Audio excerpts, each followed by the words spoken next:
Thank you, Mr. Speaker. I rise in opposition to this proposal.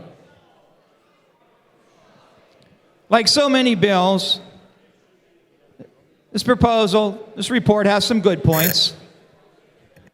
The funding for opioid addiction is one of them, and there are several others.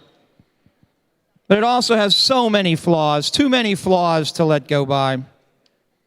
It supports the largest spending increase in a decade in this state. Supports a painful tax on small businesses. And I want to say that I'm not against paying taxes in Pennsylvania. As a famous person once said, I'm proud to pay taxes in Pennsylvania, but I could be just as proud for half the money.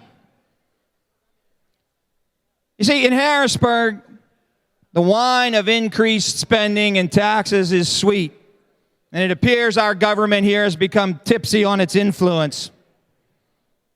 The taxpayers expect us to be their advocates here in the legislature. In fact, we're expected to act as the shock troops in defense of the taxpayers. Instead, we appear to be betraying them with a kiss. First of all, who can believe we're going to borrow $200 million to be paid back over the next 5 years, folks, to award an increase to the teachers' union under the guise of education spending? This is the definition of fiscal irresponsibility. And it positions us to be in a further deficit next year when the budget's going to be even more difficult. We're borrowing money to fund an increase. Doesn't make sense. Next, we're trying to raise the tax on tobacco. Now, I've heard many say, a tobacco tax, that's the easiest of taxes, they say. They say it's a sin tax. It affects people who not only have little voice, and by the way, they don't really vote that much. But we should help them, encourage them to abandon their unhealthy habits.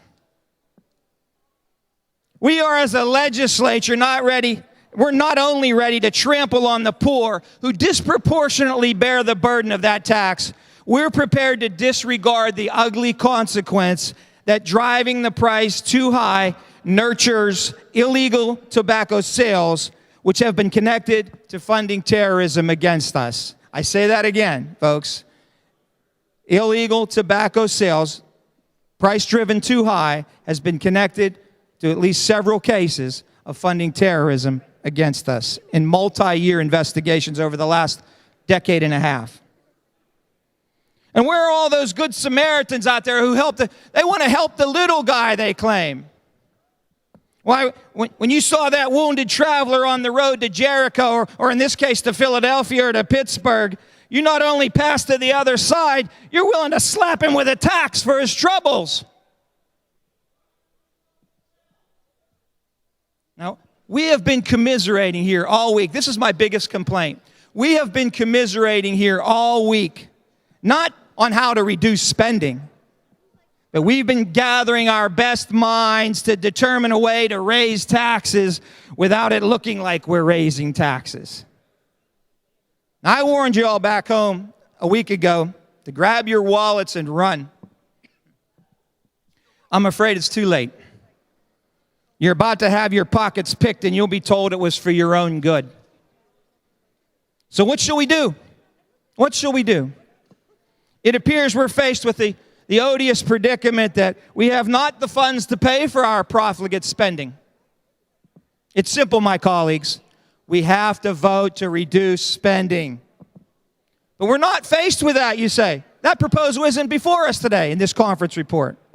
I agree. So the only correct recourse is to stand with the taxpayers against this bill.